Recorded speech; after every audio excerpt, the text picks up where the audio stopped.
Hermanos, el tema del día de hoy es Unidos en la Defensa, y el título de este sermón es Servicio en tiempos difíciles, un llamado a la unidad. Quisiera comenzar yo haciéndole algunas consultas a ustedes. ¿Quién de ustedes nunca en su vida ha visto una película o una serie? Lo más probable es que todos en nuestras vidas, al menos una vez, hayamos visto una película o serie. Y si yo le pidiera a ustedes que levantaran su mano ahora, todos tendríamos la mano levantada.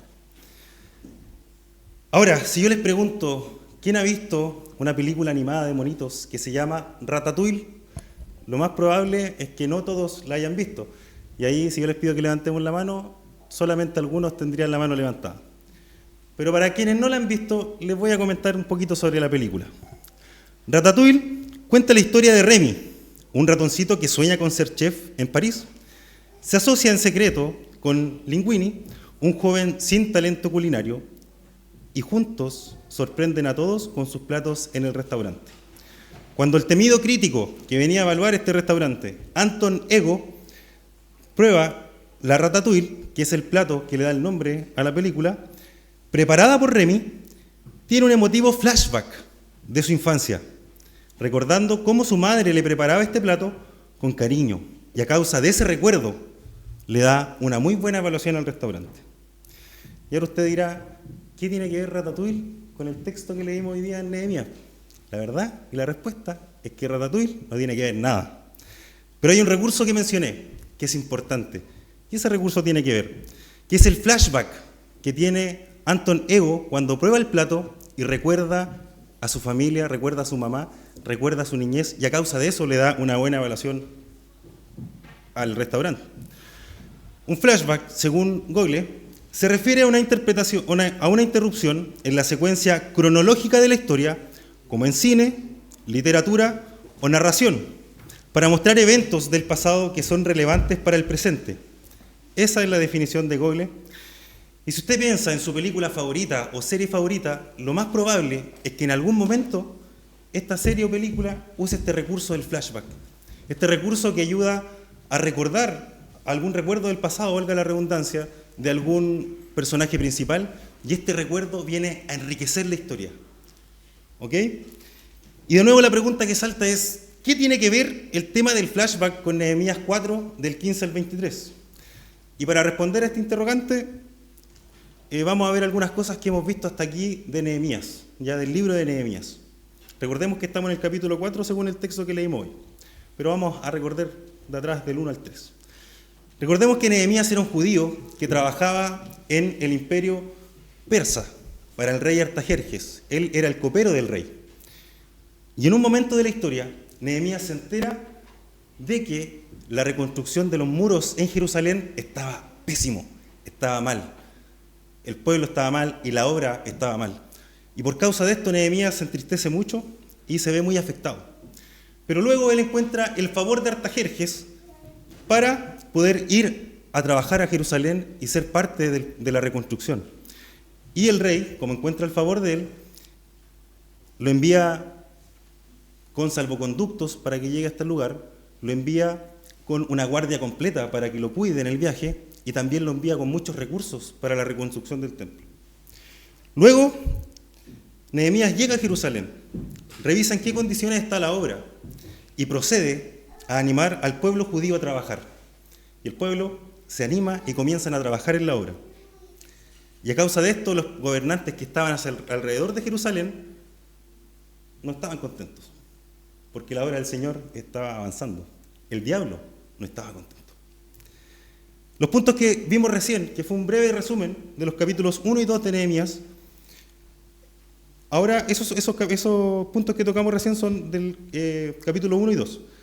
Ya en el tercer capítulo, del cual nos predicó hace un par de semanas atrás el pastor Felipe Aguilar, nos cuenta y vemos cómo se desarrolla la obra de la reconstrucción de los muros.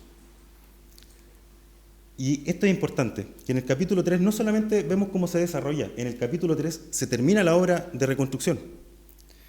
Y esto es importante, que la obra de reconstrucción, como les digo, finaliza en el capítulo 3. Y aquí viene el sentido del famoso flashback. Y aquí contestamos el interrogante. ¿Por qué? porque en Nehemías del capítulo 4 al 6 es un flashback del capítulo 3. Es un flashback que nos describe las dificultades que se presentaron en la obra de reconstrucción de los muros. Un flashback que nos muestra, aparte de las dificultades, las oposiciones de los enemigos, la oposición del diablo en la obra del Señor. El libro de Nehemías pudiera saltar del capítulo 3 al 7 y seguir con la historia, pero tú y yo sabemos que en Dios no hay cabida para la coincidencia. En Dios no hay cabida para las casualidades, y el Señor no hace las cosas porque sí. No. Que el Señor nos quiera mostrar las dificultades y oposición del diablo en la obra de Él tiene un propósito y es por algo. Y es que en nuestras vidas, mis hermanos, nos vamos a ver enfrentados a diversas dificultades y oposiciones, si es que no ya la estamos pasando, tanto en lo personal, en lo familiar y también acá en la iglesia. Y en estos capítulos, del 4 al 6, el Señor nos quiere mostrar cómo debemos enfrentar los dardos del enemigo y también las cosas que debemos hacer frente a las adversidades. Principalmente en la iglesia, porque es el contexto de Nehemías y del texto que leímos, las dificultades que se presentan acá en la iglesia.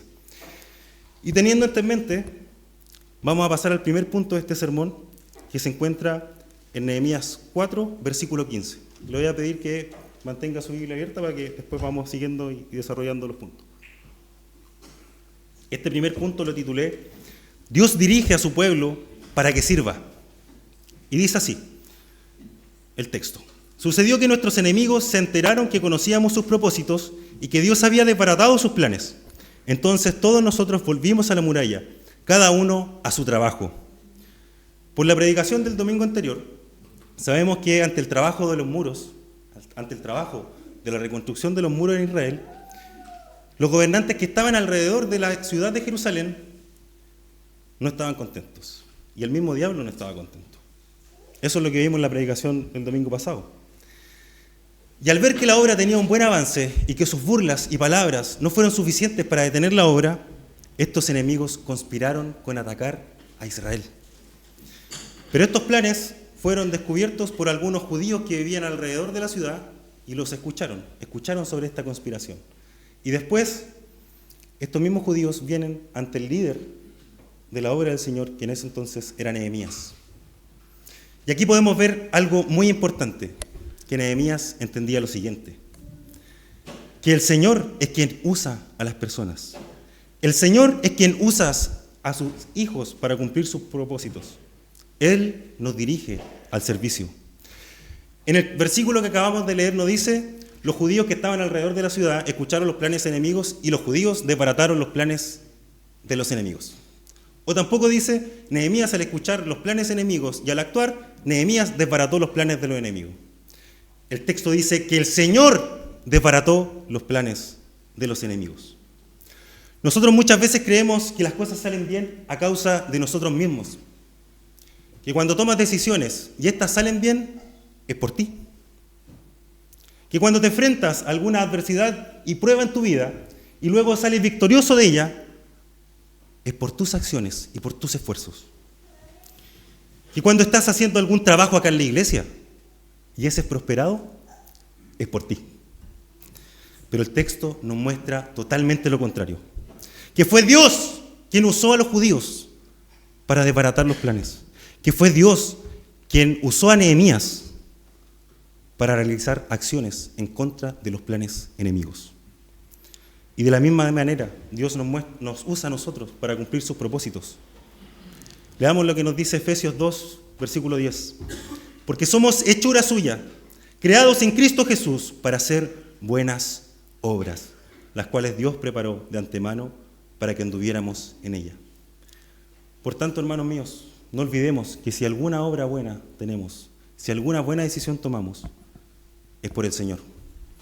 Porque Él pone tanto el querer como el hacer en nuestras vidas. Y este punto nos recuerda que frente a la adversidad, frente a los planes enemigos, frente al sufrimiento y el dolor, el único que nos da la salida, el único en quien podemos descansar para que nos dirija es Dios. Pues como dice Proverbios 3, versículos del 5 al 6, confía en el Señor con todo tu corazón y no te apoyes en tu propio entendimiento. Reconócelo en todos tus caminos y Él enderezará tus sendas. Entreguemos nuestras vidas, nuestros planes, nuestras decisiones al Señor, hermanos. Y el segundo punto de este sermón, que fue titulado El pueblo de Dios debe servir en medio de las dificultades. El pueblo de Dios debe servir en medio de las dificultades. Y este punto lo encontramos contenido en los versículos del 16 al 18 y medio. Y dice así: Desde aquel día, la mitad de mis hombres trabajaban en la obra, mientras que la otra mitad portaba las lanzas, los escudos, los arcos y las corazas. Y los capitanes estaban detrás de toda la casa de Judá. Los que reedificaban la muralla y los que llevaban cargas, llevaban la carga en una mano, trabajando en la obra, y en la otra empuñaban un arma. Cada uno de los que reedificaban tenía ceñida al lado su espada mientras edificaba. Hermanos, en este punto me voy a extender un poquito más que en el anterior y los dos que siguen, porque de este punto van a desprender varias cosas que están contenidas en los dos puntos siguientes. Mencionado lo anterior, quisiera comenzar el desarrollo de este punto pidiéndole a usted que se ponga en los zapatos de aquellos israelitas que estaban trabajando en la obra del Señor. Que usted se ponga en la piel de ellos y se imagine que está acá en la reconstrucción de este muro. Y que mientras está trabajando usted, los enemigos que están alrededor, que no eran ni uno, ni dos, ni tres, sino 5 pueblos enemigos, están conspirando para ir a atacarte a ti, a tu familia, a tus amigos, al pueblo del Señor. Lo más probable es que esta situación te traiga una serie de sensaciones negativas. Miedo, duda, desesperanza, desánimo. Y lo más probable es que aquellos israelitas hayan sentido lo mismo que tú. ¿Qué pasa? Que cuando nos vemos frente a adversidades, dejamos de desconfiar y descansar en el Señor. Y nos ponemos nuestros ojos solamente en las cosas que vemos y nos olvidamos del Señor. Pero como el Señor siempre tiene todo bajo control, Él conoce nuestras debilidades, temores, dudas y falta de confianza, es que nos muestra cómo usó a Nehemías para dirigir al pueblo frente a las adversidades. Nehemías no se quedó haciéndole cariño al problema. Nehemías no se quedó abrazando el problema y sufriendo porque en cualquier momento los atacaban. En cambio, Nehemías examinó el problema y lo enfrentó. No se quedó de brazos cruzados viendo cómo todo se desmorona y cómo la obra del Señor, la misión del Señor, se deja de ejecutar. Al contrario, Él deja a la mitad de su gente completamente armada, lista para pelear en los puntos más débiles de la muralla, más vulnerables. Vemos cómo deja a los líderes del pueblo, u oficiales, como dice otra versión, pendientes de toda la gente que está trabajando, pendientes de todo el pueblo y pendientes de que no se infiltrara ningún enemigo en la ciudad. Vemos también cómo los que trabajan tienen una mano trabajando en la obra y la otra con una espada, que llevaban ceñida una espada para enfrentarse en cualquier momento a la batalla. Y en esta obra, en esta escena podemos ver algo bien interesante, que frente al ataque enemigo, frente al problema, Dios nos llama a actuar, nos llama a hacernos cargos y estar al servicio de su obra. Y cuando hablamos de hacernos cargo y actuar, hablamos de estar sirviendo en la obra del Señor. Servir en la obra del Señor, mi hermano, no es que solo tú realizas algún trabajo aquí en la iglesia, tienes un cargo o un oficio, o barres, o ordenas, más cuando estamos sirviendo en medio de problemas. No es solo eso, no es solo lo que mencionamos recién. Servir en medio de los problemas no es que cuando ves a tu hermano sufriendo, pasando por dolor, sufrir en medio de los problemas es que cuando ves a tu hermano sufriendo y pasándola mal, vas a acompañarlo y a sostenerlo. Servir en medio del problema no es que cuando ves a tu hermano luchando contra el pecado y que está tomando malas decisiones, te quedas desde lejos mirando y dices, este tema no me corresponde a mí, esto lo tiene que ver el diácono, lo tiene que ver el consejo. O que cuando te das cuenta que se están haciendo cosas mal en la iglesia, dices, oh, esto está mal, esto no corresponde. Espero que lo vea algún líder porque yo no me pienso meter en este cacho. Eso, querido, es hacerte parte del problema y evitar el servicio al cual el Señor te ha llamado. Servir en medio del problema tampoco es venir acá a la iglesia y estar pendiente de todos los defectos de los demás, de cómo las cosas se hacen mal. Porque es fácil ver la paja en el ojo ajeno, pero no ser capaces de ver la viga que tenemos en nuestros ojos. Y venimos acá a la iglesia y que este llegó tarde, que este lo hizo mal, y que esto, y no hacer nada. El Señor en esta mañana, hermanos, nos está llamando a que si veo a un hermano haciendo algo mal, o que está sufriendo y está luchando contra el pecado, vaya y le pregunte por qué situación está pasando. Porque quizás la está pasando mal, quizás se siente solo y está sufriendo, quizás necesita a alguien que lo escuche y compañía. Eso es servir en medio de los problemas. Y el mayor ejemplo que tenemos en la Escritura de servicio en medio de los problemas está en el Señor Jesucristo. Cuando viene hacia Él un ciego en busca de vista, cuando una mujer que está con flujo de sangre viene hacia Él en busca de salvación, cuando Él resucita a su amigo Lázaro.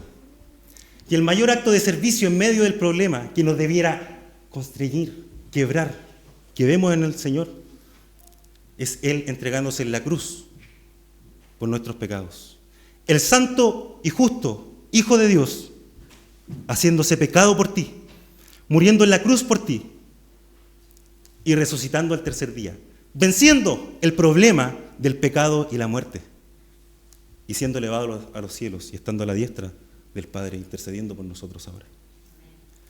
Y ahora pasemos al tercer punto, que se titula Unidos enfrentando el problema. Y este punto lo encontramos contenido en la segunda mitad del versículo 18 hasta el versículo 20, y dice así: El que tocaba la trompeta estaba junto a mí, y dije a los nobles, a los oficiales y al resto del pueblo: la obra es grande y extensa, y estamos separados en la muralla, lejos el uno del otro. En el lugar que oigan el sonido de la trompeta, reúnanse allí con nosotros. Nuestro Dios peleará por nosotros. En la Biblia no encontramos mayores detalles de la distancia que tenía el muro. Sabemos que Jerusalén era una ciudad y tenía un muro que la sellaba completamente. Pero por estudios arqueológicos sabemos que en los metros lineales que tenía ese muro iba entre 3.000 a 4.000 metros lineales, que son 3 o 4 kilómetros. No era poca la distancia. Y como dijo Nehemías, la obra es grande y extensa y estamos separados en la muralla, lejos el uno del otro. Imagínense a esos hombres esparcidos en 4.000 metros de muro y que los vienen a atacar y se enfrentan desde ahí donde están. Lo más probable es que no hayan ganado ninguna batalla, por no decir cero. Es por esto que las palabras a las que prosigue Nehemías son las siguientes: en el lugar que oigan el sonido de la trompeta, reúnanse allí con nosotros. Era necesario que si los enemigos atacaban, el pueblo se replegara y formara filas para enfrentar el ataque enemigo. Que el pueblo se juntara y enfrentara al diablo. La orden de Nehemías acá no es: oye, si nos ataquen, huyan y salgan corriendo y vayan al lugar más seguro que puedan. Tampoco es: peleen con sus armas en el lugar en el que están. La orden es a replegarse y unidos enfrentar el problema. Y es que, hermanos, cuando el agua llega hasta el cuello, cuando la cosa se pone dura, cuando el diablo suelta la cola, hay algunos que arrancan y hay otros que se quedan. Y el Señor en este punto no nos está preguntando cuál de los dos eres tú. El Señor nos está llamando a que nos juntemos, a que nos repleguemos y que unidos enfrentemos los problemas, a no amurrarnos porque las cosas no se hacen bien o porque no se hacen como yo quiero, a no aislarnos por un tiempo prolongado cuando estamos pasando por una prueba, sino a replegarte, a unirte y enfrentar el problema. Iglesia La Fuente, si en el futuro o ahora mismo estamos pasando por pruebas, el Señor nos está diciendo: repliégate, únete, pelea la buena batalla como una iglesia, como un cuerpo. No por nada el Señor en el Evangelio de Juan, versículo 21, ora de la siguiente manera: para que todos sean uno, como tú, oh Padre, estás en mí y yo en ti, que también ellos estén en nosotros. Y para cerrar este punto, termina diciendo Nehemías: nuestro Dios peleará por nosotros. El Señor nos dice: en el mundo tendréis aflicción, pero confiad, yo he vencido al mundo. Por tanto, hermanos, descansemos en el Señor. El Señor es confiable y Él siempre, siempre cumple sus promesas. Y estemos dispuestos a servir para que Él cumpla sus propósitos. Y para ir cerrando este sermón, vamos al cuarto y último punto, que se titula: en el servicio no se puede bajar la guardia. En el servicio no se puede bajar la guardia. Y este punto lo encontramos contenidos en los versículos 21 al 23. Y dice así el texto: hacíamos el trabajo con la mitad empuñando lanzas desde el despuntar del alba hasta que salían las estrellas. En aquel tiempo dije también al pueblo: cada hombre con su ayudante pase la noche dentro de Jerusalén, para que nos sirvan de centinela por la noche y de obrero por el día. Ni yo, ni mis hermanos, ni mis criados, ni los hombres de la guardia que me seguían, ninguno de nosotros se quitó la ropa. Cada uno llevaba su arma aún en el agua. Solo con esta simple lectura, sin escarbar tanto, vemos que el pueblo en ningún momento podía bajar la guardia, porque en cualquier momento podía venir el enemigo y atacarlos. Hermanos, en nuestras vidas no estamos exentos de conflictos y adversidades, y la iglesia tampoco está exenta de ellos. El Señor nos llama a no bajar la guardia, no solo en nuestras vidas particulares, sino tampoco a bajar la guardia en la vida de mis hermanos. Pudiéramos citar los mismos ejemplos del punto 2 de este sermón, cuando Jesús enfrentó los conflictos, pero ahora desde otra perspectiva, desde otra mirada, prestando atención a que el Señor siempre estuvo presto y alerta para ir en servicio del prójimo, para ir en servicio en aquellas dificultades que estaban pasando los demás. Por ejemplo, cuando el Señor está enseñando en una casa, y esta casa está repleta, no solamente la casa adentro, sino que para afuera, y 3 hombres que iban con su amigo paralítico ven que no pueden entrar por ningún lado, y estos imprudentes hombres no encuentran mejor opción y acción que subirse al techo de la casa, abrir el techo y llegar hacia el Señor para que el Señor sanara a su amigo paralítico. ¿Y tú te recuerdas cómo respondió el Señor Jesús frente a ese actuar de estos 3 imprudentes hombres? El Señor les dijo: oye, ¿qué se creen? ¿No ven que yo estoy enseñando? ¿No ven que estoy involucrado en mis asuntos y que estoy ocupado y que mi agenda está llena? Váyanse de aquí, no los voy a atender. Imprudentes, ¿qué se creen que me vienen a molestar a mí? No. El Señor no respondió de esa manera, porque Él siempre estuvo presto y alerta para enfrentar los problemas. Él nunca bajó la guardia. Él nunca bajó la guardia. Y en cambio, miró con misericordia a aquellos 3 hombres y al paralítico. Los miró con misericordia y gracia y sanó al paralítico. Y no solamente lo sanó, le dijo: tus pecados te son perdonados. Amados en Cristo, Iglesia Presbiteriana La Fuente, aprendamos de la instrucción y enseñanza de nuestro Señor y estemos prestos y alertas a nuestras pruebas y conflictos, no solo a ellas, sino también a los conflictos y pruebas que puedan pasar nuestros hermanos y en la iglesia en general, no para verlos con juicio, solo con juicio y una crítica, sino también para servir y estar prestos al servicio. El Señor nos ayude, hermanos. Oremos. Padre,